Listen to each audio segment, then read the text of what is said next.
आपको याद है कोरोना का वो दौर, लाखों की मौत और शहर से गांव की ओर पलायन का वो आलम। अब चुनाव के बीच में मदद की राजनीति बन चुकी है। मदद राजनीति में परिवर्तन हो चुकी है। मध्य प्रदेश के जबलपुर में बीजेपी के केंद्रीय मंत्री स्मृति ईरानी ने कोरोना काल का जिक्र कर लोगों से वोट की अपील की, लेकिन शायद वो भूल गईं कि उनकी ही सरकार थी जब कोरोना काल था और बिना कोई व्यवस्था किए मोदी सरकार ने अचानक से लॉकडाउन का ऐलान कर दिया था। हजारों की संख्या में लोग शहर से पलायन करने पर मजबूर हो गए थे, लेकिन उनकी ही मंत्री स्मृति ईरानी फुल क्रेडिट लेने में दिखाई दे रही थी और सभा में बड़े जोर शोर से कह रही थी कि बीजेपी ही एकमात्र ऐसी पार्टी थी जिसने कोरोना काल में लोगों की खूब मदद की। तो पहले आप स्मृति ईरानी का वो बयान सुन लीजिए। आज मैं कार्यकर्ता होने के नाते डंके की चोट पर कहती हूँ कि जब कोरोना के काल में मौत मंडरा रही थी सर पर, तब कांग्रेस का कोई नेता गरीब और जनता के मध्य में दिखाई नहीं दिया। भारतीय जनता पार्टी के कार्यकर्ताओं ने घर घर जाकर मास्क बांटा, सैनिटाइजर बांटा। किसी को डॉक्टर की दवाई की जरूरत हुई तो भारतीय जनता पार्टी का कर्मठ और निष्ठावान कार्यकर्ता जनता के काम आया। जब कोरोना का कार्यकाल आया तब नरेंद्र मोदी ने संकल्प लिया कि रात को कोई भी देश में गरीब भूखा पेट नहीं सोएगा। 80 करोड़ नागरिकों को मुफ्त का 2.5 साल से राशन पहुंच रहा है कि नहीं पहुंच रहा? सबको मिल रहा है कि नहीं मिल रहा? अब जो हाथ उठा के मुझे बता रहे मिल रहा है, वही हाथ दिल पर रखकर बताओ भैया, अगर सोनिया मैडम की सरकार चल रही होती रिमोट से दिल्ली में, तो गरीब को 2.5 साल मुफ्त का राशन घर तक पहुंचता?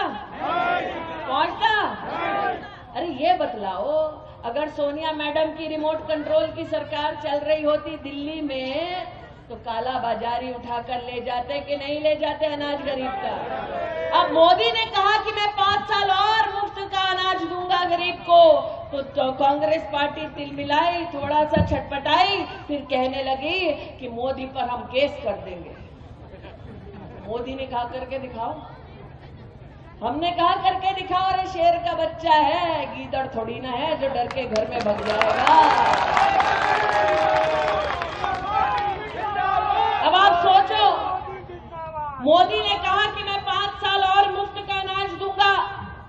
कांग्रेस पार्टी को खुश होना चाहिए था कि नहीं होना चाहिए था? गरीब को मुफ्त का अनाज जा रहा है, तुम्हारा क्या जाता भैया? गरीब के घर तक पहुंच रहा है, तुम्हारा क्या जाता भैया?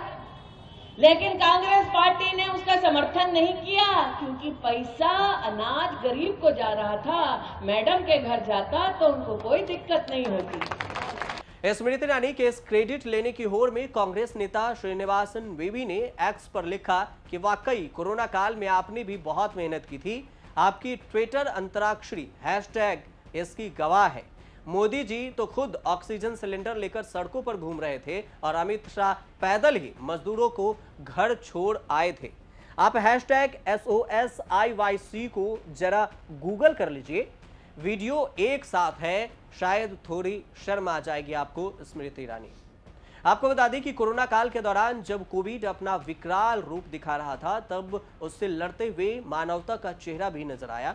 राजनीति विचारधारा से ऊपर उठकर लोगों ने एक दूसरे की मदद भी की और यूथ कांग्रेस के राष्ट्रीय अध्यक्ष वीवी श्रीनिवास ने लोगों की मदद में जुटे रहे। सोशल मीडिया में लगभग हर कोई उन्हें टैग करके श्रीनिवास बीबी से मदद मांग रहा था और श्रीनिवास बीबी लोगों तक मदद भी पहुंचा रहे थे।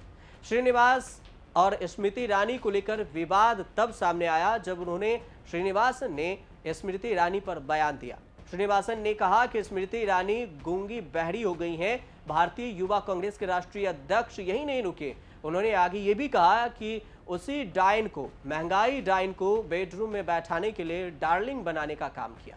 श्रीनिवास बीबी का वो बयान सुन लीजिए, जिसके बाद काफी विवाद हुआ।